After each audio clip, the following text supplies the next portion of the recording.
నేను పార్లమెంట్ మెంబర్ని అయ్యి ఉండేవాడిని కాదు. అది కాంగ్రెస్ పార్టీ గురించి నాకు తెలుసు. నేను రాజకీయాల్లో చాలా కాలంగా ఉన్నా. అగ్నికుల క్షత్రియుల కులానికి చెందినటువంటి పెర్సింగ్ లక్ష్మణరావు గారు మందరిలో 3 సార్లు గెలిచాడు. ఒక్కసారి కూడా మంత్రి అవ్వాల. అదే నడకుదిరి నరసింహారావు గారికి కానీ లేకపోతే కొల్లు రవీంద్రకు కానీ ఎమ్మెల్యే అవగానే మంత్రి పదవి ఇచ్చారు. ఇప్పుడు ఆ కుటుంబంలో 3 సార్లు మంత్రి పదవి ఇవ్వడం జరిగింది. అదేవిధంగా పెడన నియోజకవర్గంలో కాగిత వెంకటరావు గారు, ఆయనకి శాసనసభ్యుడిగా అనేక సార్లు సీట్ ఇవ్వడమే కాకుండా వాళ్ళు పార్టీకి లాయల్గా ఉండటం వల్ల 85 నుంచి 2025 వరకు ఆ కుటుంబానికే ఎన్నిసార్లు ఎలక్షన్ వచ్చినా కూడా ఆ కుటుంబానికి సీట్ ఇవ్వటం. అంటే లాయల్గా ఉండేవాళ్ళని తెలుగుదేశం పార్టీ వదులుకోవద్దు. అదేవిధంగా మరి కేపీ సారథి గారి తండ్రి కేపీ రెడ్డి గారు, ఆయనకు కూడా ఎంపీ పదవి ఇచ్చి గౌరవించడం జరిగింది. నాకు పెద్ద ఆర్థిక స్తోమత లేకపోయినా చంద్రబాబు నాయుడు గారు పిలిచి నువ్వు ఎంపీగా పోటీ చేయమని చెప్పి నాకు 3 సార్లు పోటీ చేసే అవకాశం ఇచ్చారు. సామాన్యంగా అనుకుంటారు డబ్బున్నవాడికే రాజకీయాలని, కానీ తెలుగుదేశంలో డబ్బు అక్కర్లా. దానికి ఎగ్జాంపుల్ నేనే. మరి ఆర్థిక స్తోమత లేకపోయినా, పెద్ద కులం కాకపోయినా, అగ్రకులం కాకపోయినా పిలిచి ఎంపీ టికెట్ 3 సార్లు ఇచ్చారు.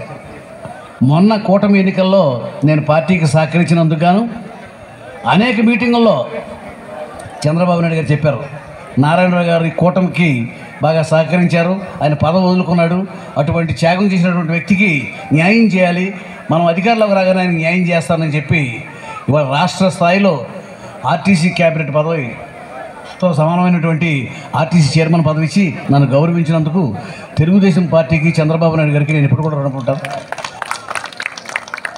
ఇవాళ స్త్రీలకు ఆస్తిలో హక్కు కల్పించింది నందమూరి తారక రామారావు గారు. సంక్షేమ పథకాలకు శ్రీకారం చుట్టింది నందమూరి తారక రామారావు గారు. ఇవాళ వాటిని చేసుకుంటూ మనం వెళ్తున్నాం, కానీ వీటిని మొదలుపెట్టింది మాత్రం నందమూరి తారక రామారావు గారు.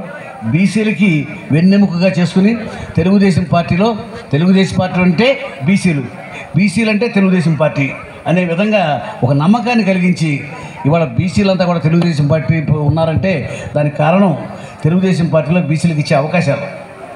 ఇవాళ చంద్రబాబు నాయుడు గారు నందమూరి తారక రామారావు గారి తర్వాత రాజకీయాలని అదే పందాలో నడిపిస్తూ బడుగు బలహీన వర్గాలకు ప్రాధాన్యత ఇవ్వటమే కాకుండా ఈ రాష్ట్రాన్ని నెంబర్ 1 రాష్ట్రంగా భారతదేశంలో నిలపాలని చెప్పి అహర్నిశలు శ్రమించి ఉమ్మడి రాష్ట్రంగా ఉన్నటువంటి మన ఆంధ్రప్రదేశ్ని నిజంగానే భారతదేశంలో నెంబర్ 1 రాష్ట్రంగా అభివృద్ధి చేయించారు.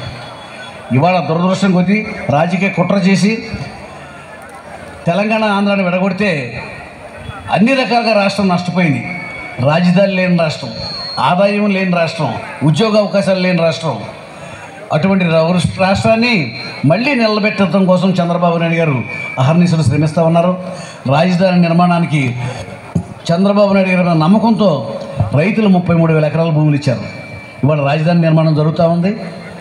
మరి అదేవిధంగా పారిశ్రామికవేత్తలందరినీ కూడా పిలిచి పరిశ్రమలు నెలకొల్పి నిరుద్యోగ సమస్య తీర్చడం కోసం అహర్నిశలు కష్టపడుతూ ఉన్నారు. ఇవాళ చంద్రబాబు నాయుడు గారి తర్వాత నారా లోకేష్ గారు రాజకీయాల్లో ప్రముఖమైన పాత్ర వహిస్తూ ఉన్నారు. యువతకు దిక్సూచిగా ఉన్నారు. పార్టీ కష్టకాలంలో ఉండగా ఆయన 3,800 కిలోమీటర్లు పాదయాత్ర చేసి, యువగళం పాదయాత్ర చేసి రాష్ట్రంలో ప్రజల యొక్క సమస్యలు తెలుసుకుని ఇవాళ రోజున ఎవరైతే జగన్మోహన్ రెడ్డి పరిపాలనలో అరాచకాలకి దుర్మార్గాలకు పాల్పడ్డారో వాళ్ళందరి పేర్లు కూడా నోట్ చేసుకుని ఇవాళ రెడ్ బుక్ అనే దాన్ని పెట్టి ఎవరైతే తప్పులు చేశారో వాళ్ళ మీద చర్యలు తీసుకుంటా ఉన్నారు. ఇవాళ రోజున అందరి మీద కూడా అధికారాన్ని అడ్డపెట్టుకుని ఎవరైతే దోపిడీకి పాల్పడ్డారో అందరి మీద కూడా చర్యలు తీసుకుంటా ఉన్నారు. అటువంటి నాయకుడు మన యువ నాయకుడు నారా లోకేష్ గారు కార్యకర్తల పార్టీ ఆయన చేసిన ఆలోచన విధానాలన్నీ కూడా ఇన్సూరెన్స్ ఏర్పాటు చేసి అది పార్టీయే కట్టి 5 లక్షల రూపాయలు ఎవరైనా చనిపోతే వచ్చేలాగా భారతదేశంలో ఏ రాజకీయ పార్టీకి లేనటువంటి మెంబర్షిప్ ఇవాళ 1 కోటి మంది మెంబర్షిప్ తీసుకున్నారంటే అది ఒక తెలుగుదేశం పార్టీలో నారా లోకేష్ మీద నమ్మకంతో, చంద్రబాబు నాయుడు గారి మీద నమ్మకంతో, తెలుగుదేశం పార్టీ అంటే విశ్వాసంతో ఇవాళ ఇటువంటి సభ్యత్వాన్ని చేరినటువంటి ఏ పార్టీ కూడా లేదు. మరి మీరంతా కూడా తెలుగుదేశం పార్టీలో ఉన్నందుకు గర్వపడాలి. కారణం ఏంటంటే విలువలతో కూడిన పార్టీ అది, పరిపాలనా సామర్థ్యం కలిగిన పార్టీ, ప్రజాస్వామ్యాన్ని కాపాడే పార్టీ. ఆ పార్టీలో మనం ఉన్నందుకు మనం గర్వపడాలి. రేపు 27, 28, 29 తారీఖుల్లో కడపలో జరగబోయే మహానాడు కార్యక్రమానికి మీరంతా కూడా పెద్ద ఎత్తున తరలి వచ్చి మన ఆ సభను జయప్రదం చేయవలసిందిగా కోరుతా ఉన్నాను. రేపు 23వ తారీఖున బందర్లో సత్య ఫంక్షన్ హాల్లో 23వ తారీఖు ఉదయం 10 గంటలకి మహానాడు జరుగుతుంది. జిల్లా మహానాడు అది. మరి దానికి కూడా నాయకులంతా కూడా రావాల్సిందిగా మిమ్మల్ని అందరినీ ఆహ్వానిస్తూ, మరి ఈ కార్యక్రమానికి ఇంత గొప్పగా మరి 83 నాటి మహానాడిని చూపించినందుకు మిమ్మల్ని అందరూ కూడా హృదయపూర్వకంగా అభినందిస్తూ మీ అందరి దగ్గర సెలవు తీసుకోండి.